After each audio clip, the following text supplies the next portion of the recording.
नमस्कार दोस्तों, कैसे हैं आप लोग। क्लास 11th की एनसीईआरटी इकोनॉमिक्स की किताब चल रही है। चैप्टर नंबर 3 चल रहा है, उसका पार्ट नंबर 2 है। यहाँ पे जहाँ पे पहले से छोड़ा था वहीं से शुरू करेंगे। फॉरेन एक्सचेंज रिफॉर्म से हम लोग यहाँ पे शुरू करने वाले हैं।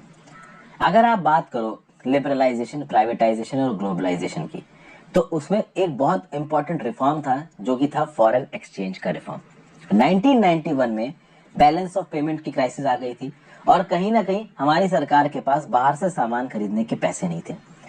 रुपी की वैल्यू क्या होती थी with respect to US dollar, ये हमारे देश की सरकार डिसाइड करती थी। तो इकोनॉमी बहुत ज्यादा रेगुलेटेड थी। यहाँ पे रुपी को सबसे पहले तो डी वैल्यू किया गया। रुपी को डी वैल्यू क्यों किया गया? आपने अक्सर को सुना होगा कि चाइना अपनी करेंसी की वैल्यू को गिराता है। करेंसी की वैल्यूज को तब गिराया जाता है जब हमारे एक्सपोर्ट्स को कॉम्पिटिटिव करना हो। फॉर एग्जाम्पल, अगर एक यूएस डॉलर 50 रुपए का हो और एकदम से आप एक यूएस डॉलर को 80 रुपए का कर दो, तो क्या रुपए की कीमत गिरी या बढ़ी? गिरी। ऑब्वियस सी बात है, पहले एक डॉलर का 50 रुपया मिल रहा था, अब एक डॉलर का 80 रुपया मिल रहा है। तो अब अगर बाहर का कोई सामान खरीदने वाला इंसान होगा यूएस अमेरिका का, उसके पास मान लीजिए डॉलर्स है, वो जब इंडिया के रुपए को देखेगा तो पहले एक डॉलर में 50 रुपए का सामान मिल रहा था इंडियन इकोनॉमी में, 80 रुपए का सामान मिल रहा है। ऑब्वियस सी बात है, इंडिया में तो आप 80 रुपए में ज्यादा सामान खरीद लोगे ना। तो हमारे देश से सामान खरीदने का इंसेंटिव मिलेगा बाहर के देशों को, तो हमारे देश के एक्सपोर्ट बढ़ेंगे और जब हमारे देश के एक्सपोर्ट बढ़ेंगे तो देश में फॉरेन एक्सचेंज आएगा और हमारे बैलेंस ऑफ पेमेंट की क्राइसिस को सॉल्व करने के लिए फॉरेन एक्सचेंज की बहुत जरूरत थी, इसलिए हमारी करेंसी को डीवैल्यू किया गया। आप समझे आपकी करेंसी का डीवैल्यूएशन क्यों होता है? करेंसी का डीवैल्यूएशन इसलिए होता है कि भाई एक्सपोर्ट्स बढ़े ताकि हमारे देश में फॉरेन एक्सचेंज ज्यादा आए। और कहीं ना कहीं इन फॉरेन एक्सचेंज रिफॉर्म्स के साथ जो रुपी वैल्यू थी ना, उसको मार्केट के साथ जोड़ के रख दिया गया। अब जो रुपए की वैल्यू है उसको सरकार नहीं डिसाइड करेगी, वो मार्केट के हिसाब से डिसाइड होगा कि भाई रुपए की वैल्यू ऊपर जाएगी या नीचे जाएगी। तो फॉरेन एक्सचेंज में डिमांड और सप्लाई के हिसाब से ये रुपी का जो कन्वर्जन रेट है वो डिसाइड होने लगा। अब सरकार नहीं डिसाइड करती थी। फिर बात करते हैं ट्रेड और इन्वेस्टमेंट पॉलिसी रिफॉर्म्स की।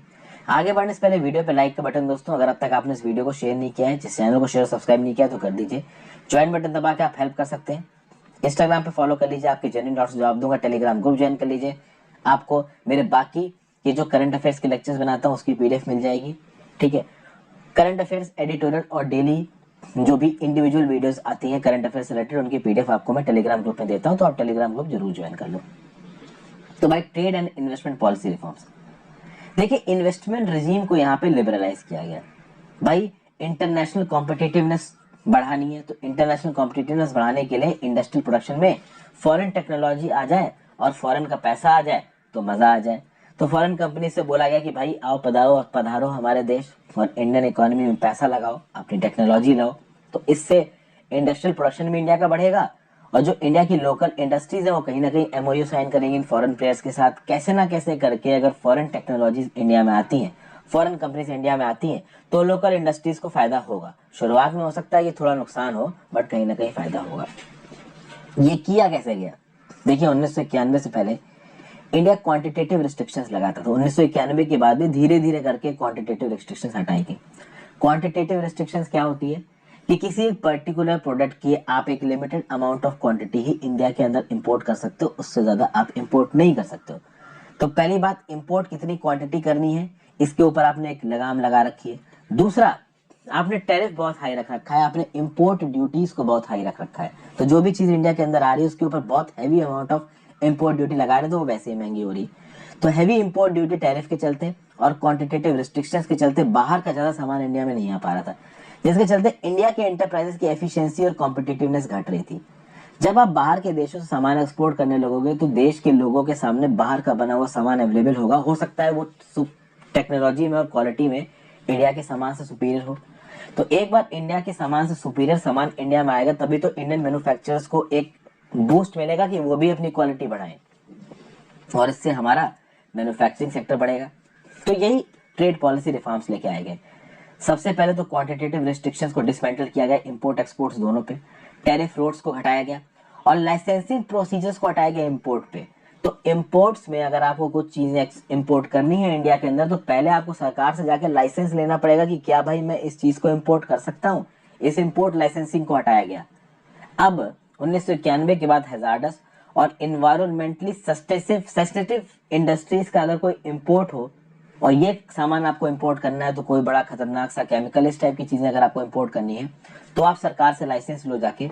बाकी चीजों को इंपोर्ट करने के लिए आपको सरकार से लाइसेंस लेने की जरूरत नहीं है। क्वांटिटेटिव रिस्ट्रिक्शंस लगाए गए यहाँ पे import of manufactured consumer goods पे, और बेसिकली हटाए गए। तो manufactured consumer goods, agricultural goods के ऊपर जो भी क्वांटिटेटिव रिस्ट्रिक्शंस थे, जो भी इंपोर्ट ड्यूटीज थी, इंपोर्ट ड्यूटीज को कम किया गया और क्वांटिटेटिव रिस्ट्रिक्शंस पूरी तरीके से हटा दिए गए और एक्सपोर्ट ड्यूटीज को भी हटाया गया। सोचिए एक समय पे इंडिया में एक्सपोर्ट ड्यूटी लगती थी, यानी हम देश के बाहर जो सामान एक्सपोर्ट कर रहे हैं उस पर टैक्स लग रहा है।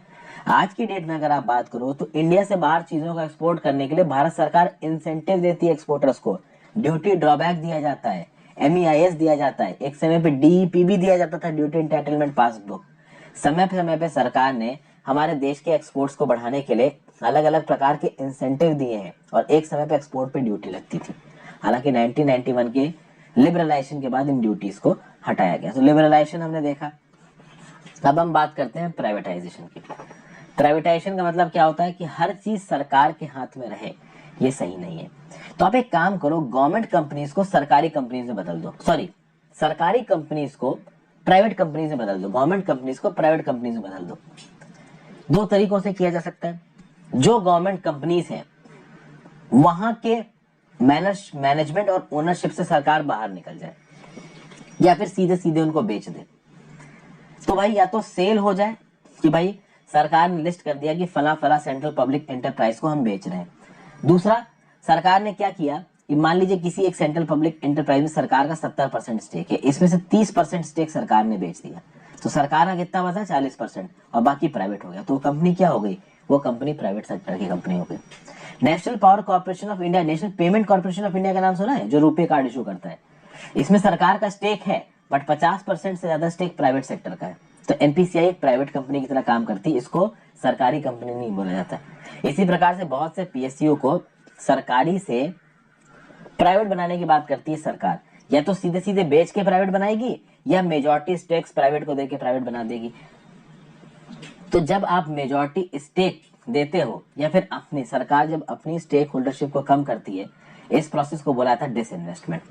तो अगर सरकार के पास 70% शेयर है किसी CPSE के और 5% शेयर सरकार बेच देती है और 65% की ओनरशिप बचती है, तो ये जो 5% बेचा गया है ना, इसको बोला जाएगा disinvestment of 5% in that particular central public sector enterprise. ये जो सेल किया जाता है गवर्नमेंट के द्वारा, ये क्यों किया जाता है? To improve financial discipline and to facilitate modernisation. ठीक है भाई, इससे प्राइवेट कैपिटल बढ़ेगा, मैनेजरियल कैपेबिलिटीज बढ़ेंगी, ओवरऑल पब्लिक सेक्टर अंडरटेकिंग की जो परफॉर्मेंस है वो बढ़ेगी। आगे बात की जाए, गवर्नमेंट का प्राइवेटाइज करने का एक और मुद्दा है। क्या मुद्दा है? कि अगर आप किसी एक कंपनी को प्राइवेटाइज करते हो, किसी सरकारी कंपनी को, तो सरकारी कंपनी हो सकता है बहुत ज्यादा स्ट्रेटेजिक हो, तो बहुत सारे फॉरेन प्लेयर्स उस सरकारी कंपनी को खरीदने में इंटरेस्टेड रहे। उसके चलते इंडिया में बहुत सारा FDI भी अंदर आ सकता है, फॉरेन डायरेक्ट इन्वेस्टमेंट आप जिसको बोलते हो। सरकार ने बहुत सारे PSUs को डिसइन्वेस्ट करने के बजाय उसमें कहीं ना कहीं उनको ऑटोनॉमी भी दी है मैनेजरियल डिसीजंस लेने के लिए। आज की डेट में बहुत सारे महारत्नास, नवरत्नास और मिनी रत्नास आपको दिखाई देते हैं। तो ये महारत्ना, मिनी रत्ना और नवरत्ना कौन से बेसिस पे बनाए जाते हैं? ये इस बेसिस पे बनाए जाते हैं कि भाई कहीं ना कहीं ये PSU है, ये सरकार की ओनरशिप के अंदर है, ठीक है भाई, इनके पास डिसीजन मेकिंग पावर ज्यादा है, इनके पास ऑटोनॉमी ज्यादा है, इनके पास मैनेजरियल डिसीजंस लेने की ताकत ज्यादा है, और सरकार ने इनको फ्री छोड़ दिया है कि ठीक है भाई, तुम एक प्राइवेट एंटरप्राइज की तरह काम करो, हम तुम्हारे काम में ज्यादा इंटरफेरेंस नहीं करेंगे, तुम की डिसीजन ले लो, हमसे पूछने की जरूरत नहीं है। तो पब्लिक एंटरप्राइज से रिलेटेड ये जो नवरत्ना वाली जो पॉलिसी है सरकार की, इसको एक बार समझने की कोशिश करते हैं। भाई किंग विक्रमादित्य के कोर्ट में और अकबर के कोर्ट में नवरत्न होते थे, ये तो आपने सुना ही होगा। ये नवरत्न वो लोग होते थे जो आर्ट, लिटरेचर और नॉलेज के फील्ड में बड़े गुणी होते थे। ठीक है भाई, उसी प्रकार से इंडिया में कंपनीज की एफिशिएंसी बढ़ाने के लिए, कंपनीज को ज्यादा ऑटोनॉमी देने के लिए, उनके अंदर प्रोफेशनलिज्म लाने के लिए, प्राइवेट कंपनीज से उनको कम्पीट कराने के लिए सरकार ने बहुत सारे गवर्नमेंट अंडरटेकिंग्स को बहुत ज्यादा ऑटोनॉमी दे रखी है। और ये ऑटोनॉमी उन गवर्नमेंट सेक्टर अंडरटेकिंग्स की परफॉर्मेंस के हिसाब से दी गई। उनको 3 भागों में बांटा गया, मिनी रत्ना, नवरत्ना और आपका महारत्ना। ठीक है भाई, इनको मैनेजरियल और ऑपरेशनल ऑटोनॉमी दी गई है।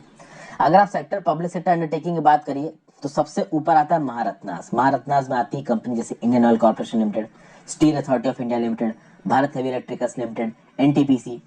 फिर आती है नवरत्ना। नवरत्ना में Hindustan Aeronautics Limited, Mahanagar Telephone Nigam Limited. Mini ratnas में आती है Bharat Sanchar Nigam Limited, Airport Authority of India, IRCTC, ठीक है, एचएलएल। तो इस प्रकार की कंपनीज आती हैं आपकी मिनी रत्ना में। तो कहीं ना कहीं इनके मार्केट कैपिटलाइजेशन के हिसाब से कितना बड़ा इनका बिजनेस है उसके हिसाब से इनको 3 अलग अलग भागों में बांटा गया और इनके लेवल्स के हिसाब से इनके पास ऑटोनॉमी है अपने काम करने के तरीके में। अभी जो पब्लिक सेक्टर एंटरप्राइजेस बनी थी दोस्तों, ये ओरिजिनली बनी थी 1950s में, 1960s में। उस समय पे हमारे सरकारी सेक्टर को ज्यादा इंपॉर्टेंस दे रही थी हमारी सरकार, ये मैंने आपको पहले ही बताया था। सेल्फ रिलायंस हमारी सरकार का एक बहुत इंपॉर्टेंट एलिमेंट हुआ करता था उस समय पे। पब्लिक पॉलिसी की फील्ड में और इम्पोर्टेंट फील्ड में जो हमारी सरकार थी वो सरकारी कंपनीज की बादशाहत रखना चाहती थी, उनको टॉप में रखना चाहती थी, कमांडिंग पोजीशन में रखना चाहती थी। इनको इसलिए बनाया गया था, इंफ्रास्ट्रक्चर में इनको सरकार की मदद मिलेगी, ये लोग एम्प्लॉयमेंट प्रोवाइड करेंगे बहुत बड़े लेवल पे, बट एफिशिएंसी नहीं बढ़ पाई। कहीं ना कहीं अब नवरत्ना मिनी रत्ना स्टेटस देने से ऐसा बोला जा रहा है कि इन कंपनियों के काम करने का तरीका बदला है। कहीं ना कहीं सरकार ने इन कंपनीज को मदद दी है ग्लोबल प्लेयर्स बनने में। हालांकि बहुत सारे स्कॉलर्स का ये भी बोलना है कि सरकार पूरी तरीके से ऑटोनॉमी नहीं दे रही है इन कंपनीज को ताकि ये ग्लोबल लेवल पे बहुत काम कर सके और सरकार इनके काम करने के तरीके में इंटरफेरेंस करती है। लेकिन अब आप ये कह सकते हो कि बेसिकली एक स्ट्रेटेजिक पॉइंट ऑफ व्यू से सरकार ने एक बैलेंस्ड वे में ऑटोनॉमी दी है इन मिनी रत्नास को और बड़े बड़े जो सेंट्रल पब्लिक सेक्टर एंटरप्राइजेस को अपने बिजनेसेस को दुनिया भर में फैलाने में। यहाँ पे 2 व्यू पॉइंट्स है दोस्तों, आप व्यू पॉइंट्स ले सकते हो यूएसए से और चाइना से। बेस्ट कंपैरिजन है यहाँ पे। इंडिया में अगर आप पब्लिक सेक्टर को चाइना और यूएसए की पब्लिक सेक्टर से कंपेयर करो, यूएसए में ज्यादातर जो काम करती है कंपनीज और प्राइवेट सेक्टर में, तो बोइंग और जो बड़े बड़े डिफेंस मैन्युफैक्चरर भी है ना यूएसए के, वो प्राइवेट मैन्युफैक्चरर्स है। वहीं पे अगर आप चाइना में चले जाओ तो चाइना में जो बड़ी बड़ी कंपनीज है वो कहीं ना कहीं सरकारी कंपनीज है, या तो वो सरकार से एफिलिएटेड है या सरकार का उसमें बहुत बड़ा स्टेक होल्डरशिप है। तो ये 2 एक्सट्रीम एग्जाम्पल्स हैं। यूएस में ज्यादातर इंडस्ट्रीज को प्राइवेट सेक्टर ऑपरेट करता है और चाइना में ज्यादातर इंडस्ट्रीज को उनका पब्लिक सेक्टर ऑपरेट करता है। दोनों ही कंट्रीज इकोनॉमी के फील्ड में बहुत अच्छा कर रही है। इंडिया कहीं बीच में झूल रहा है। अब ऐसा नहीं है कि इंडिया बीच में झूल रहा है तो गलत है, गलत कर रहा है इंडिया, नहीं, बट कहीं ना कहीं यूएस के लेवल पे का एडवांटेज या चाइना के लेवल का इंडस्ट्रियल एडवांटेज अभी तक इंडिया को नहीं मिल पाया। हम कोशिश कर रहे हैं उस लेवल पे पहुंचने की, देखते हैं कितने समय में हम उस लेवल पे पहुंच पाते हैं। तो यहाँ पे मैंने बात की किसकी, मैंने आपसे बात की प्राइवेटाइजेशन की। अगली वीडियो में ग्लोबलाइजेशन शुरू करूंगा। अभी के लिए मैं इस वीडियो को खत्म कर रहा हूँ, मुझे जल्दी से कहीं निकलना है, तो अभी के लिए मैं वीडियो खत्म कर रहा हूँ। Thank you for watching this video friends. अगर आपको ये वीडियो पसंद आ रही है तो लाइक और शेयर जरूर करिएगा। Good bye.